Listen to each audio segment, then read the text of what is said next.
The Battle of the Philippine Sea, June 19, 1944. June 19, 1944, Western Pacific Ocean. 200 miles west of the Mariana Islands, a grand naval confrontation unfolds. Task Force 58, under the command of Vice Admiral Mark Mitcher, includes 15 aircraft carriers. Among them, USS Enterprise, USS Lexington, USS Bunker Hill, and USS Yorktown. From the decks of these ships, Grumman F6FHellcat fighters soar into the sky, heading toward the approaching Japanese fleet. The American formation carries a total of 905 aircraft, ready to counter the Imperial Japanese Navy's desperate attempt to halt the Allied advance. Morning aboard the Japanese carrier Taiho. At 7:30 in the morning, Junior Lieutenant Sakio Komatsu prepares for takeoff aboard the flagship carrier Taiho. The morning briefing was unambiguous. The American carrier group has been detected east of Guam. Reconnaissance counted 15 major vessels operating in 3 formations. Komatsu will take his position as escort in the second attack wave. His Zero fighter is equipped with an additional drop tank, extending its operational range to 1,000 nautical miles. Japanese offensive doctrine was formed based on the successes of 1941 to 1942. Strikes on Pearl Harbor and Darwin produced impressive results, thanks to excellently coordinated actions by highly skilled pilots flying superior aircraft. Commander Genda's tactics maximized the phenomenal maneuverability of the Zero and its outstanding range.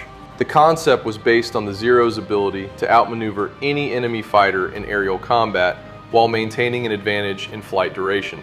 American Technical Superiority Task Force 58 represents the most powerful carrier formation in American history since the war began. 6 Essex-class carriers, each displacing 27,000 tons, have reinforced flight decks for operating heavier aircraft. This design philosophy differs radically from the Japanese approach, with lightweight structures optimized for maximum aircraft capacity. The Americans preferred durability and survivability over speed and numbers.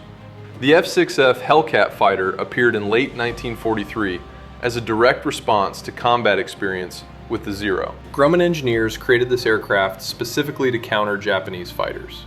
Weighing approximately 12,000 pounds and powered by a Pratt & Whitney R2-800 double wasp engine producing 2,000 horsepower, the Hellcat achieves a maximum speed of 380 miles per hour. Armor protection includes 212 pounds of steel plates covering the pilot, engine, oil cooler, and oil tank. Self-sealing fuel tanks prevent catastrophic fires from enemy fire. 6 .50 caliber Browning machine guns with 400 rounds each provide firepower exceeding any Japanese fighter armament. Critical difference in pilot training. The Japanese formation taking off from carriers Taiho, Shokaku, and Zuikaku numbers 128 aircraft. The formation approaches Task Force 58 from the west at 24,000 feet. Many pilots completed training just a few months ago, having less than 100 hours of flight time. The accelerated training program reduced what previously required 3 years to 6 months due to growing pilot losses throughout 1943. Basic combat maneuvers received minimal attention. Most training time was devoted to navigation and group flying. Carrier landing practice was limited to an average of 5 successful approaches before combat deployment. Junior Lieutenant Hiroshi Tanaka flies as wingman, having only 10 weeks of training behind him. His total flight time is 75 hours, with minimal theoretical knowledge of aerial combat tactics. Fuel shortages eliminated advanced combat training, and ammunition scarcity limited gunnery practice to stationary ground targets. Most novices never fired at moving aerial targets before entering combat. American early warning system radar operators aboard USS Yorktown detect the approaching Japanese formation at 150 miles distance, providing 20 minutes warning. Fighter director officers vector patrol fighters to intercept coordinates using precise radar plotting. This technological advantage transforms air defense from reactive to proactive coordinated interception. The fighter control system represents a revolutionary command and control system. Each carrier has a combat information center where trained personnel track all aerial targets on radar displays. Radio communication allows operations directors to provide tactical guidance in real time. Such centralized control maximizes defensive efficiency. First Engagement Commander David McCampbell leads the 1st Division of Squadron VF-15 from carrier USS Essex to meet the incoming raid. His 12 Hellcat fighters maintain a tight defensive formation, following radar vectors. Each pilot averages more than 300 hours of flight time, including extensive gunnery and tactical training. The American training program expanded significantly throughout 1943, graduating 10,000 new naval aviators annually. Operational training units provide 500 total flight hours, including 150 hours in combat aircraft. Advanced training emphasizes deflection shooting, energy management, and coordinated team tactics on various aircraft types, simulating enemy capabilities. First contact occurs at 0915, approximately 90 miles west of Guam. American fighters attack from above and behind, using altitude advantage for high-speed diving passes. Junior Lieutenant Tanaka breaks hard left, attempting to force the opponent to overshoot, but the Hellcat follows with surprising agility. The superior power of the American fighter allows it to maintain sustained maneuvers at speeds where zero controls become heavy and unresponsive. Tanaka's aircraft takes hits from several .50 caliber rounds, severing control cables and puncturing fuel tanks that instantly ignite. The Zero's lack of armor protection proves catastrophic. Armor-piercing incendiary rounds penetrate the thin aluminum skin, and the aircraft explodes. Systematic destruction.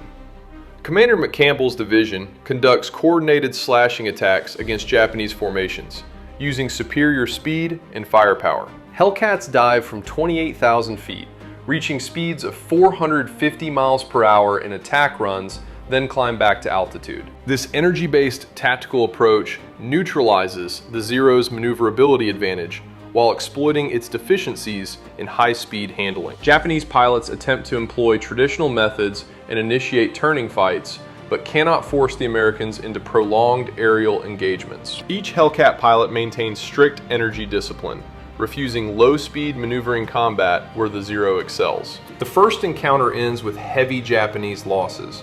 12 fighters fall in 8 minutes. American pilots observe numerous characteristics contradicting intelligence assessments of enemy capabilities. Japanese fighters demonstrate poor marksmanship. Most bursts pass harmlessly wide of targets. Their evasion maneuvers follow predictable patterns, indicating insufficient combat training. Second and third waves. Vice Admiral Jisaburo Ozawa at 0856 launches the second wave. 128 aircraft from all available carriers, 48 Zero fighters, 53 Judy dive bombers, and 27 Jill torpedo bombers. However, inexperienced pilots experience difficulties with basic navigation. Formations break up during the long approach. Some groups become completely lost, circling aimlessly and burning precious fuel. Lieutenant Russell Reiserer from Squadron VF-31 aboard USS Cabot intercepts the leading elements of the second wave at 60 miles from the task force. His Hellcat division attacks from sun position, achieving complete tactical surprise. Japanese pilots failed to maintain proper lookout discipline. Within minutes, 5 enemy aircraft spiral toward the ocean, trailing smoke and flames. Commander McCampbell, leading the second sortie of Squadron VF-15, encounters the third wave of Japanese attacks at 1100 hours. His flight of 12 Hellcat fighters engages more than 40 enemy aircraft. The air battle lasts 20 minutes. McCampbell personally destroys 7 Japanese aircraft, while his wingman, Lieutenant Roy Rushing, scores 4 more victories. Japan's catastrophic losses. Air operations officers aboard Japanese carriers tally mounting losses. Of 69 aircraft in the first wave, only 27 returned, many with serious battle damage. The second wave suffered even worse. Barely 1/3 of 128 aircraft survived the American fighter onslaught. These losses concern not just aircraft, but irreplaceable pilots, whose training took years of peacetime development. Returning pilots show signs of serious psychological trauma. Young aviators describe terror and helplessness before an enemy that seems invulnerable. Their 7.7mm machine guns appear completely ineffective, while American .50 caliber guns destroy their aircraft with devastating efficiency. The myth of zero invincibility completely collapses. Veteran pilots struggle to comprehend how their air superiority from the war's early years has vanished. Tactical methods developed during successful campaigns in China and Southeast Asia no longer work against this new American fighter. Hellcat's technological superiority.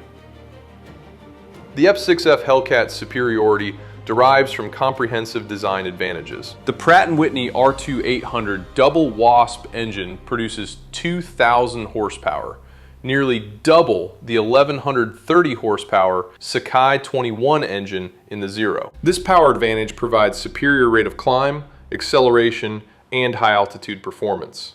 The Hellcat climbs at 3,500 feet per minute versus 2,600 feet per minute for the Zero. The Hellcat's armament of 6 .50 caliber Browning machine guns with 400 rounds each provides crushing firepower. Each gun produces 850 rounds per minute at 2,900 feet per second muzzle velocity. Combined firepower exceeds 100 rounds per second of armor-piercing incendiary ammunition, capable of penetrating engine blocks and igniting fuel tanks. The Zero's armament consists of two 20mm Type 99 cannons and two 7.7mm Type 97 machine guns. However, the cannon's low muzzle velocity of 2,460 feet per second causes significant trajectory drop. Limited ammunition of 60 rounds per cannon forces pilots to conserve fire, reducing practical rate of fire.